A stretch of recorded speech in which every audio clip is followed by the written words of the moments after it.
Oke, jumpa lagi kita dengan Cak Ompong. Bagaimana Bapak Ibu sekalian? Tentu semua kita dalam keadaan sehat. Oke, siapa yang tidak mengenal sosok Ali Mokhtar Ngabalin?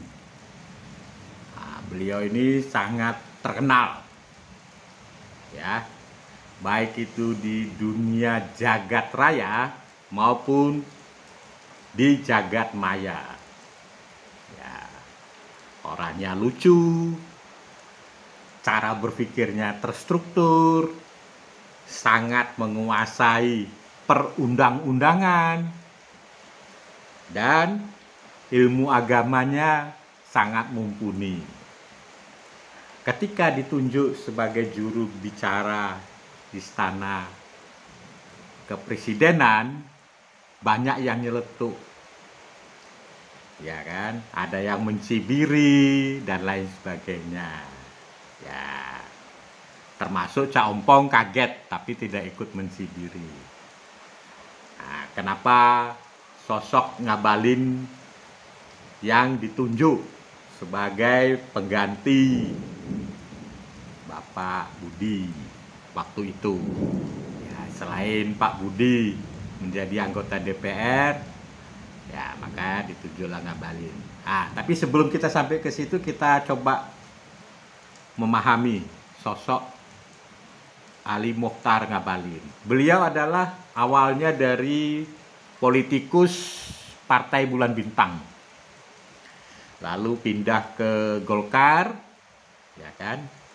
Nah, kemudian menjadi tim sukses Pak Prabowo ketika Pilpres 2014.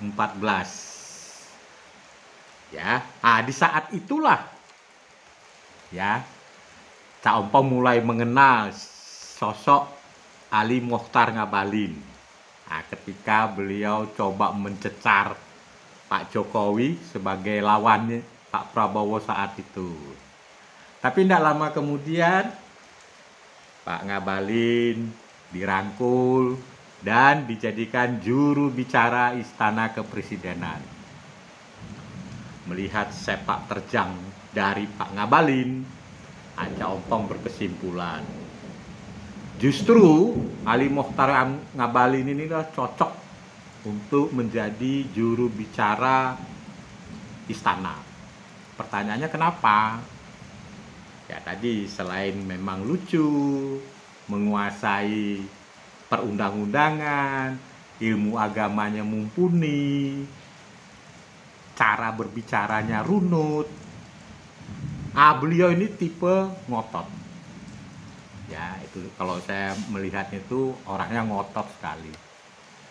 Yang kedua, sangat membela atasan.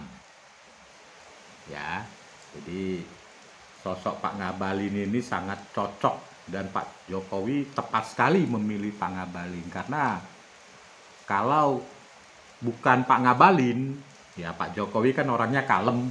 Nah, Pak Ngabalin ini mampu mengcounter, ya bukan kritikan ya, tapi nyinyiran. Kalau kritikan masih enak. Para nyinyir, ya, kaum nyinyir.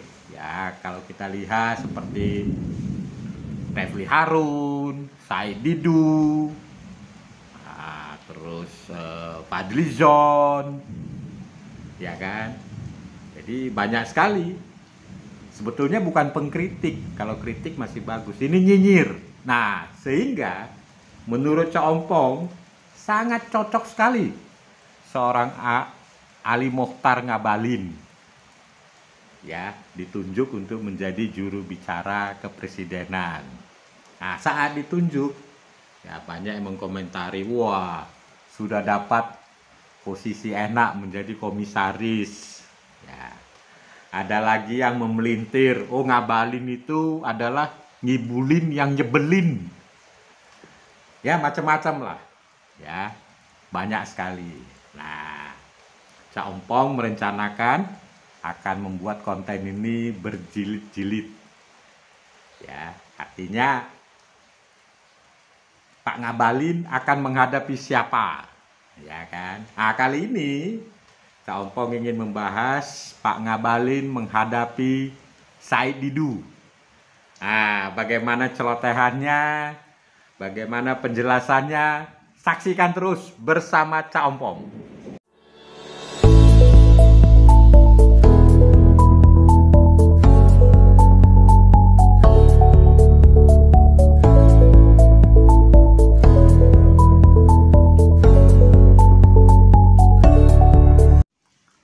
Oke, sebelum kita lanjut, ya jangan lupa para sahabatku, silahkan subscribe, like, and comment.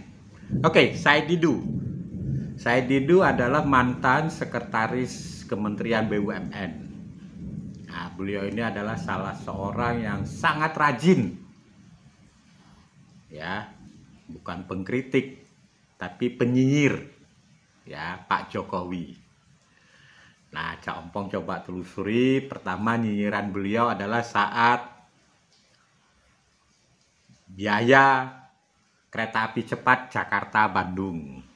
Nah, beliau mengomentari bagaimana yang tadinya Pak Jokowi mengatakan bahwa dana untuk kereta api cepat bukan dari APBN, lalu kemudian berubah sebagian dari APBN. Maka Said Didu berkomentar keras, ya, terhadap pernyataan Pak Jokowi.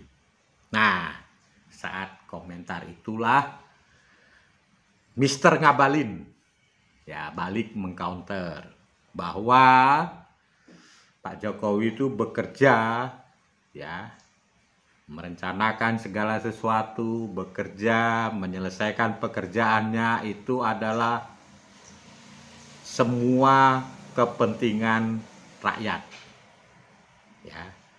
Jadi kepentingan dan keselamatan rakyat itu adalah di atas segala-galanya. Demikian kata Ngabalin. Nah, itu yang mengenai APBN. Nah, yang ya terakhir, ya ini saya langsung terakhir. Ya, ketika Ustadz Abdul Somad ditolak Singapura, ya kan.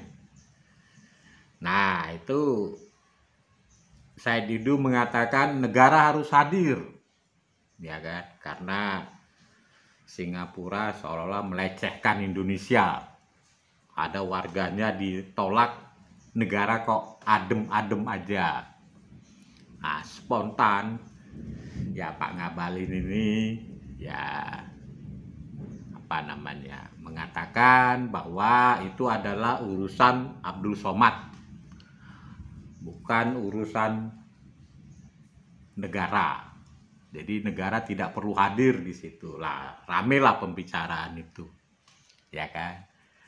Nah, karena itu semakin panas, ya sampai keluarlah kata-kata, ya, Said Didu itu otaknya berisi apa, ya kan? Apakah isinya septic tank? Nah, disinilah memang kehebatan dari seorang Ngabalin. Jadi memang beliau itu punya keyword untuk ya menstop nyinyiran agar tidak berlanjut. Nah, di situ hebatnya. Jadi dengan alasan-alasan yang sudah disampaikan, lalu ternyata tidak ada solusinya, tidak ada kata henti perdebatan itu, Ngabalin itu biasanya dia menggunakan kalimat ampuh untuk menstop itu.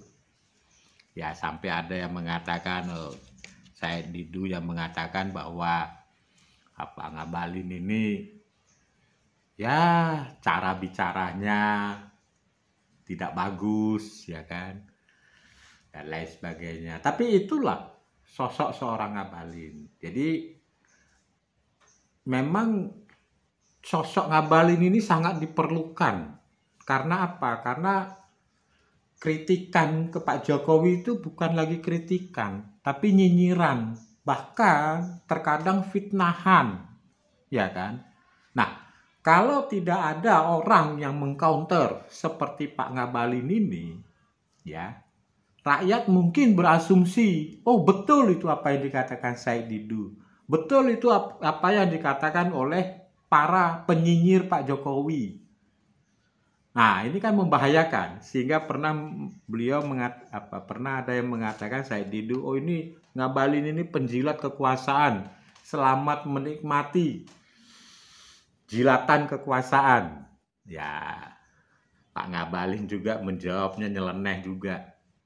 Ya, terima kasih. Memang saya menjilat ini demi ya keberlangsungan dan keamanan negara. Nah, itu kan kata-kata pamungkas itu. Ya sudah, diam semua kan. Pak Ngabalinnya juga tidak merasa dia sakit hati dikatakan tukang jilat. Lalu dia menjawab ya dengan mantap sekali bahwa ini adalah untuk kepentingan dan keselamatan negara. Nah, demikianlah ya sedikit kita melihat bagaimana sosok Ngabalin versus Said Didu kali ini. Lain kali kita lanjut Ngabalin versus Refli Harun. Oke, tetap bersama Cak Ompong.